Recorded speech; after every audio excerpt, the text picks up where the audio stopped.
à tout le monde de l'appeler Dieu, Darius, et de se prosterner devant lui. Mais Daniel avait une loi à l'intérieur qu'il a décidé de ne pas se prosterner devant un homme.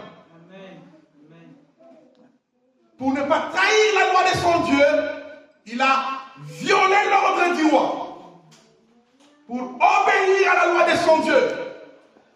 Et la Bible dit, il entrait 3 fois les jours dans sa chambre. Il se mettait à genoux, il priait et louait le Dieu d'Abraham, Isaac et de Jacob, le véritable. Amen. Il priait 3 fois les jours alors qu'il était ministre à Babylone. C'est que la prière, ce n'est pas quand on n'a rien. La prière, même quand on est dans l'opulence, nous devons toujours prier. Dites Amen.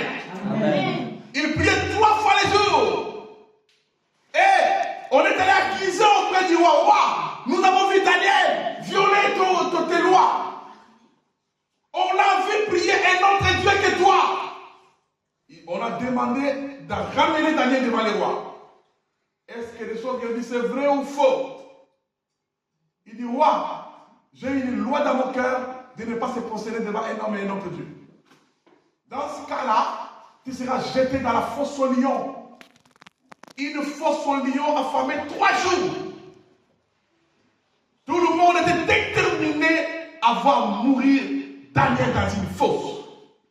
Et pendant qu'il rendait devant la fosse, toute la ville est venue. Pour servir de leçon, nous jetons cet homme dans la fosse. Et il va mourir, tué, dévoré, massacré par les lions.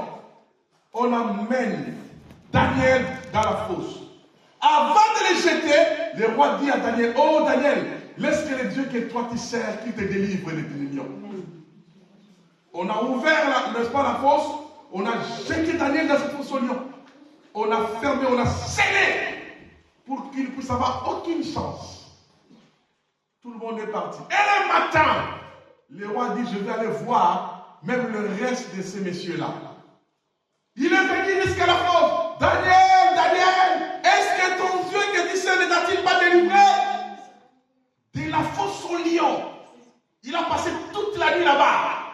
Le roi entend la voix. Oh roi, longue vie à toi le roi. Le Dieu que je sais, le Dieu de mes pères, a envoyé son ange, a fermé la gueule des lions, afin qu'il ne puisse avoir aucun mal. Le roi dit, quoi? Non, je ne crois pas ça. Il ordonna de ramener Daniel de la fosse. Quand on a fait sortir Daniel, on a bien examiné son corps par les médecins. Ils ont dit que les lions n'avaient même pas touché son corps. Pour la première fois qu'un être humain puisse vivre avec des félins dangereux. Qui dévorent, qui mangent, qui déchirent. Mais ce jour-là, Dieu a intervenu.